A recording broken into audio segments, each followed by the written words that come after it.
we're going to ask the question, what are some must-includes to make a shooty drop pod vanilla marine list? This is going to be a tough question. Spear of Sicarius and you're done? Yeah. Dude, not everyone can afford $1,000 straight off the bat with that. But are there any kind of things that you guys think should be included in a shooty vanilla drop pod list? Drop pods. I'm gonna start with drop pods. And stern guards.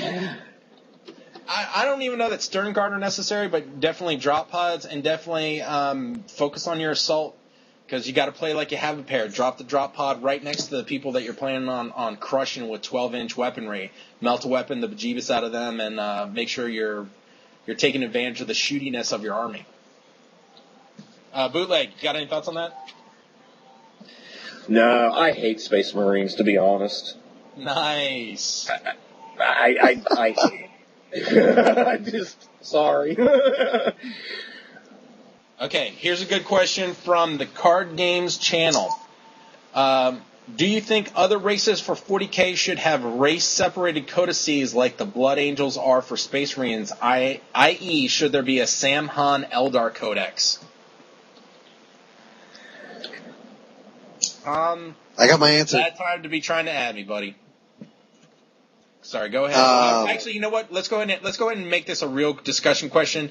Bootleg, let's start with you. Should we have other armies have their, specialty type groups? Well, I think all that information should be in the codex, and if you want to play that one, cool. If not, cool. But I remember when Eldar had 2 or 3 codexes, and you had to go out and grab another one, and I'd rather have it all in one. Put all that information all in one. All right, Smurf, what about you, man? I'm going to give it a 3, and say that, just like Dale said, I like the Space Marine format right now. I like how if you take this guy, you can run this and you get these special rules. I think it should all be in one book. Like, I really think they should take all the Space Marine supplements, Blood Angels, Dark Angels, Black Templar, all those and mash them into one codex, and work it that way. Cut down on the amount. I mean, I'd be willing to pay a little bit more. And I see you trying to shrink me down. Don't do it. Yeah.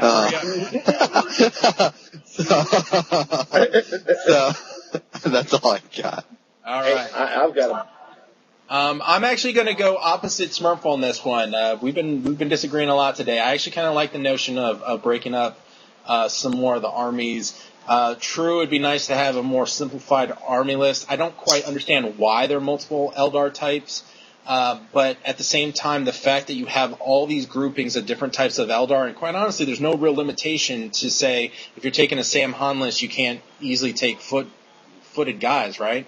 So I really think that in a way that almost creates too many options for the Eldar, and makes just the unknown nature of who you're playing against, even when they come with a specified army list. So if you actually broke out the codices and made them more unique, I kind of wish they would do that, and also make the codices $5. That would be nice. I'd be all over that. I don't need fluff. Just give me what I need to know about my army. I love fluff. Here, I got an idea. I got it.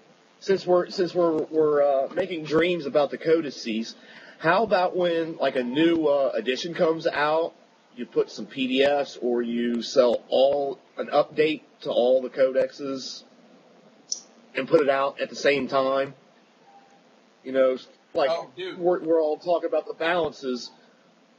When you upgrade something or you decide one army needs to be up there, put out a PDF or something so that everybody else is balanced at the same time. If we're making wish lists. Hear me agree with a statement more than what you just said there.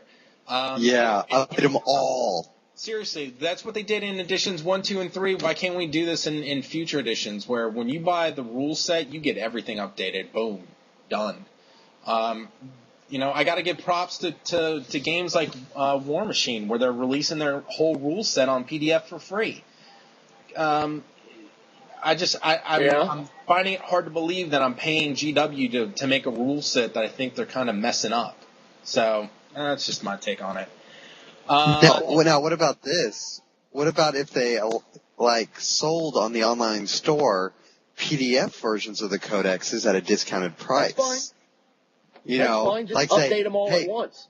I agree. I totally agree. But I'm talking about they release the codexes, they release the ones with all the fluff and stuff for the $25, and then they release a direct-to-download version that was maybe 10, and you didn't get everything that you got in the book for just the people who wanted to play game with it, $5. Direct-to-download, they don't have any upfront costs. It should be $5 or less. But I totally agree with that. And I'm telling you right now, I'd be like, download. I'd shoot them $5. I would. I'd shoot them more. Shh. We don't want to tell them that. All right, next question, guys. The next question is, this is the Flame War question of the century. What is the best 40K army in your opinion, other than your own? So you can't name your own, unless you own every single army and why. And I own every army. For this, we're actually going to go over Bootleg first. Bootleg, you're up. You're up on the mound. Well, I got 3 armies. Are we talking fluff? He doesn't. The question doesn't specify this. It just says, "What is the best 40K army in your opinion?" Well, if we're going fluff, I like the Dark Eldar or the Necrons. Actually playing them, no, but I think those ones are the coolest. Okay, Smurf, you're next. This might be because I'm from Texas, but I like the Orcs. I think they're a fantastic army. I think they're absolutely hilarious. And they're just, it's a great book that they have. It's not cheesy. It's got a lot of cool stuff in it. You can just kind of mash it together and make a fun army, so. Alright. I'm next. If I have to say what I think the best army is and I can't pick Black Templar, then I would probably say, Salamanders. Way back in 3rd edition, when the Armageddon Codex came out, I loved their fluff. And I also thought they had some really, really cool little bonuses. I understand it's another Space Marine army. If I wasn't to choose one of those other two, I would pick Tyranid. But I don't want to sound like I'm jumping on the bandwagon, right, Smurf? Oh, I didn't know if we could do classic armies. If we're doing classical, Lost to the Damned. So good. See, those rules. I would go squats. Squats are the best, man. They got movement 3 inches. Well, Lost in the Damned, man, you got mutant guardsmen running around with las guns that are gets hot assault 3, so they're just blowing themselves up and having a good time doing it. So good. Can't go wrong. Okay, I got a quick question. Faulkner Blitz, why am I going to be gone in the morning? Oh, the GW ninjas are coming for me. Yes, that is probably true. I don't want to be back with GW. Remember, I learned from Bruce Lee. Whoop-ah! So we're good. All right, the next question that we got is from Nataku. Given the current armies, do you think we'll lose any in 6th edition? And also, do you think we'll gain any new armies in 6th edition? And for that, we're going to jump over to Solidsmurf. Not giving you time to come up with a unique answer here. I got it already. I mean, as much as I hate to say it, because I absolutely love this army too, I could see us losing the Dark Eldar. Just because nobody is buying new Dark Eldar. And maybe except for Russell. But no one goes out and goes, I'm going to buy a Dark Eldar army. They either convert it or they buy it off someone who played it before. So GW's accountants are saying, hey, we're not making money off of this army. Let's just shut it down. All right, well, that's their fault. Yeah, I mean... I know. I know it's their fault. I'm not saying it is, but who said Games Workshop was smart, Right, well, okay. Bootleg, what about you? Do you think we'll lose one, and do you think we'll gain one?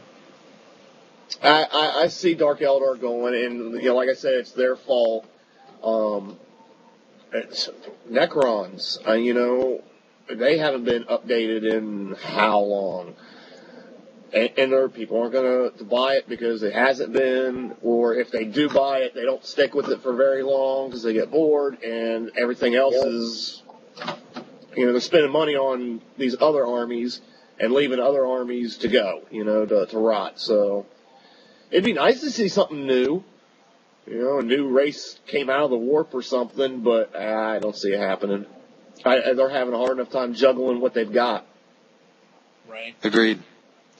Honestly, I think that if we're to lose any, it's really going to be a merging of sorts. I think we're going to see possibly like witch hunters and demon hunters get merged together. They kind of started that way to begin with and then broke apart and got all weird. And if you kind of follow the big history of witch hunters and demon hunters all the way back from like Rogue Trader days where it was just identified as the Inquisition that you could kind of sort of use with other Imperial forces to the different things.